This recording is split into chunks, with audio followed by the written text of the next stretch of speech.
Hello everybody, this is D. Rajasekhar, lecturer in botany, Srimati Ganganeni Kalyani, Government Degree College, Vinikonda, Guntur district. I welcome you all to this video lecture, that is gene cloning. There are different terms we often use for the same technique, such as gene cloning, genetic engineering, rDNA technology, chimeric DNA technology. They all seem alike. Of course, they are all interconnected, but there is a little difference among all these terms. For example, gene cloning means amplifying the number of desired genes, and genetic engineering means the process by which we are amplifying a gene or preparation of rDNA. rDNA technology is nothing but preparation of a special gene, which is combination of two different genes which are taken from two different natural sources. So the preparation of this rDNA is called rDNA technology. And chimeric DNA technology, it is another name for rDNA technology, because rDNA is also called chimeric DNA because it is a combination of two different genes. So all these processes are more or less similar with little difference in their meaning. In this video lecture, I would like to deal with rDNA technology, the preparation of rDNA and application of that rDNA. So it is a combination of both gene cloning as well as genetic engineering.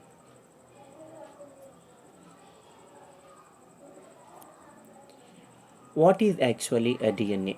If you observe a cell of either a plant or animal or human being or bacteria, so all these cells are with the nucleus. Of course, in bacteria, the nucleus is not very clear. It is called incipient nucleus. In the nucleus, we can see a tangled thread-like structure that is called chromatin network. During cell division, this chromatin network is broken down into long filaments called chromosomes. So chromosomes are the physical basis of heredity, whereas DNAs are the chemical basis of heredity. Then what is a gene? Gene is a segment of DNA which determines a single trait or character. Generally, one gene determines a character. Generally, we see different DNAs in the organisms like bDNA, aDNA, zDNA. These are all types of DNA. Then what is rDNA? rDNA is an artificial DNA. It is made by combining two different genes from different natural sources. For example, we want to increase the number of a desired gene, then we have to construct rDNA. Here, one gene is our desired gene, maybe insulin gene or antibiotic resistant gene, etc. Whereas the other gene is a vector which amplifies the desired gene. So the combination of these two genes is called rDNA. Actually, this process of making rDNA was started in bacteria in 1970s.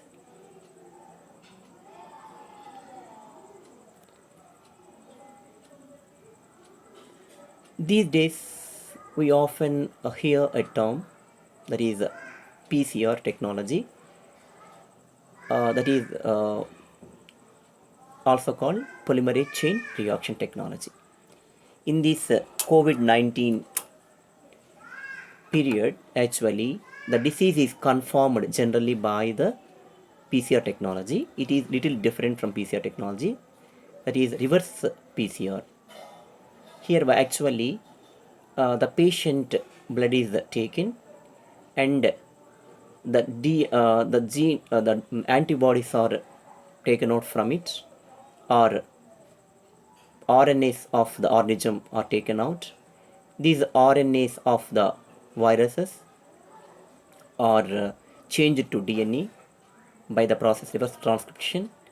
Thus, the DNA is amplified so that we can determine the disease.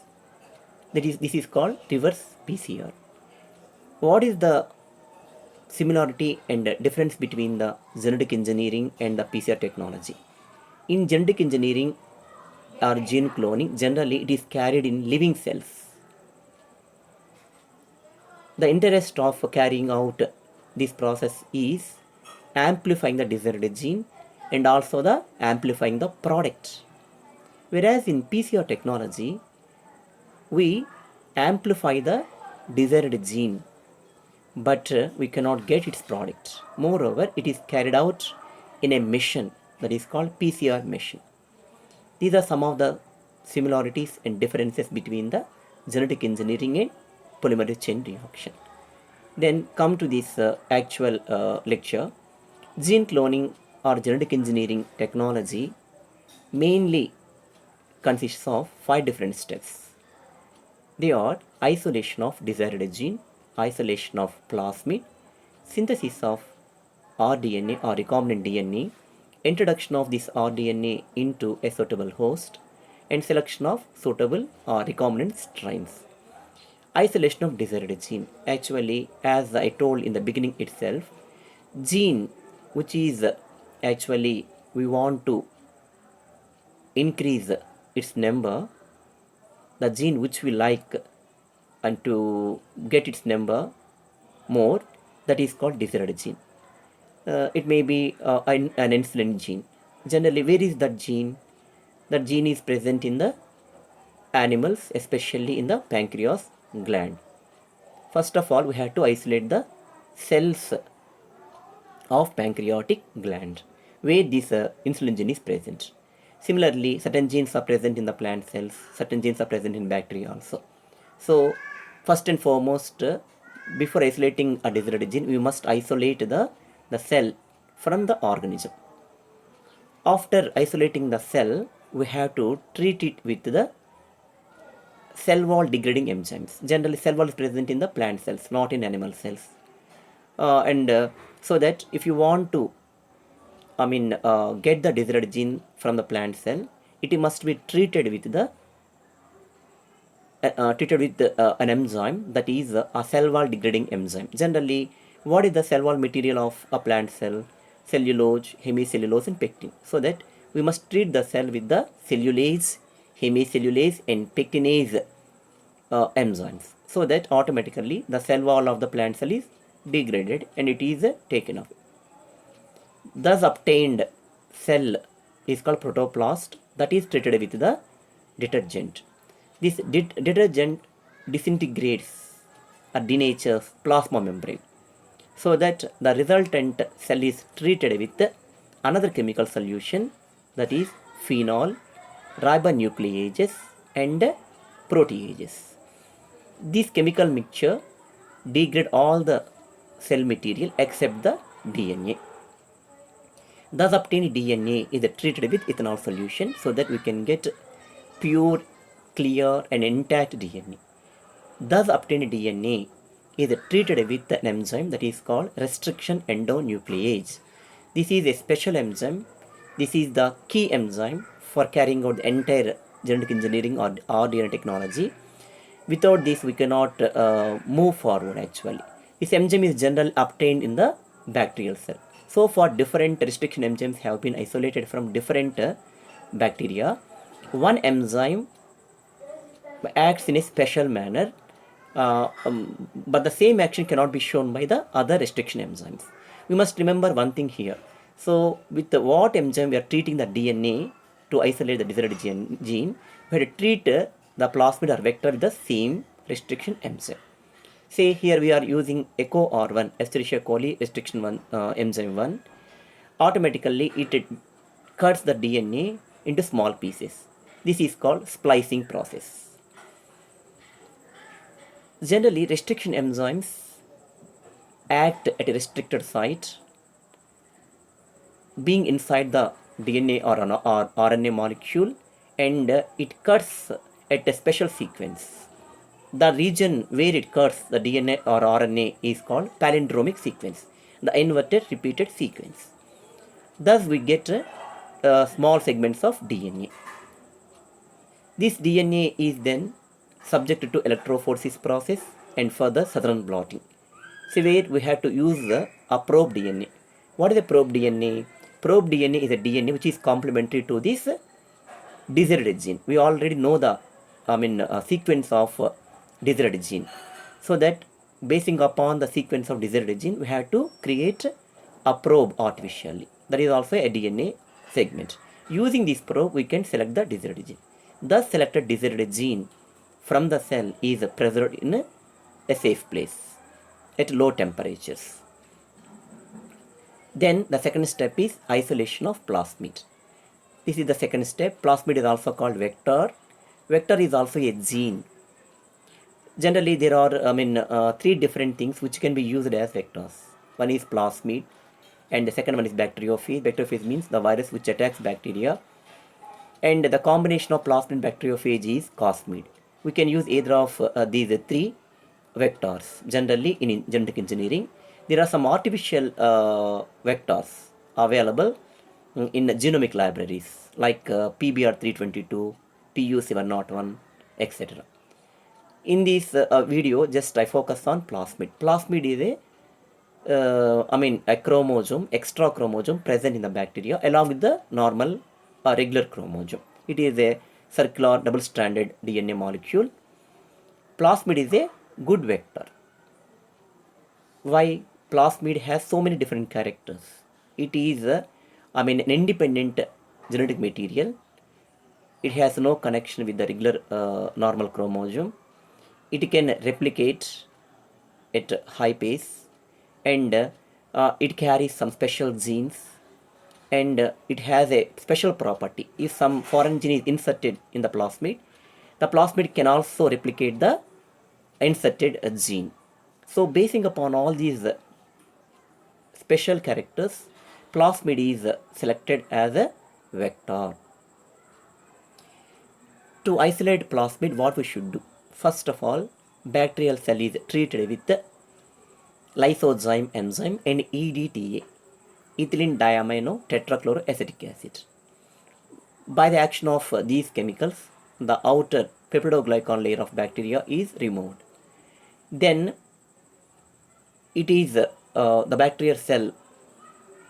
From the bacterial cell, we can easily take out the plasmid. Before taking plasmid from the bacterial cell, it is also treated with another chemical, that is sodium lauryl sarsenate.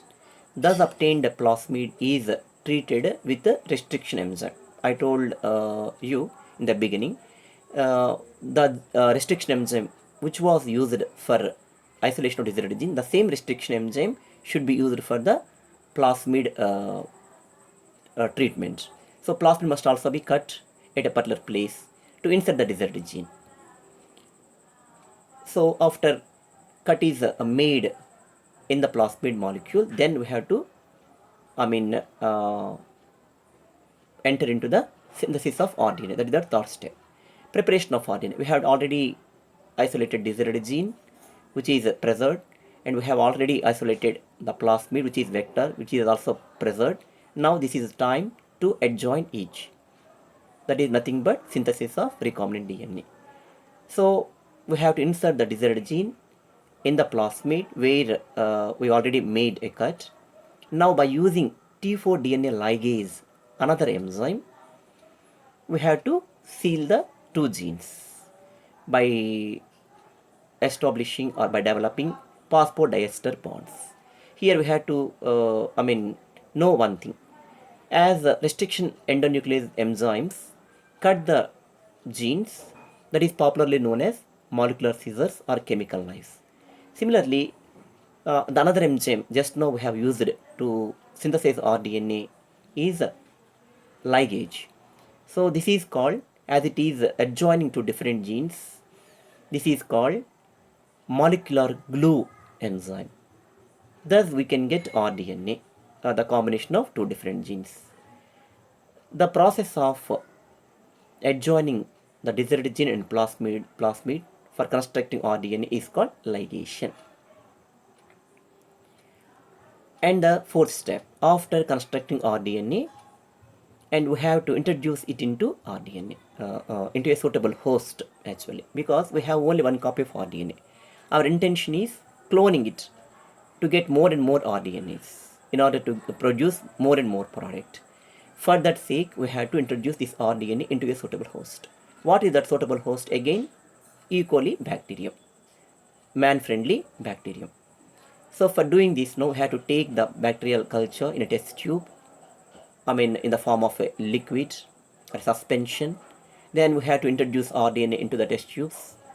Before that, we have to add a chemical, that is calcium chloride. Any alkali can also be taken. What does this alkali do? This alkali ruptures bacterial host on the cell wall at particular site and forms a way to get the rDNA into the host. Actually, this is called chemical process of introduction because we are using chemicals here. There are different chemicals we can use to introduce rDNA into suitable host. There are some other physical methods also, but in this video lecture, just I am focusing on the chemical type of introduction. It is over. Then some of the host cells present in the suspension, liquid suspension, might have got rDNAs. Now the question is, which bacterial cell is transformed? That means which bacterial cell is with rDNA. We need those cells only, not all the cells. That is called the selection of recombinant strains. So after introduction of rDNA into the host cells, we have to select the transformed bacterial cells from the culture. That is called selection of recombinant strains. For this, what we need, we have to adapt or resort to different types of selection procedures. One is using probe DNA molecule and another one is without probe.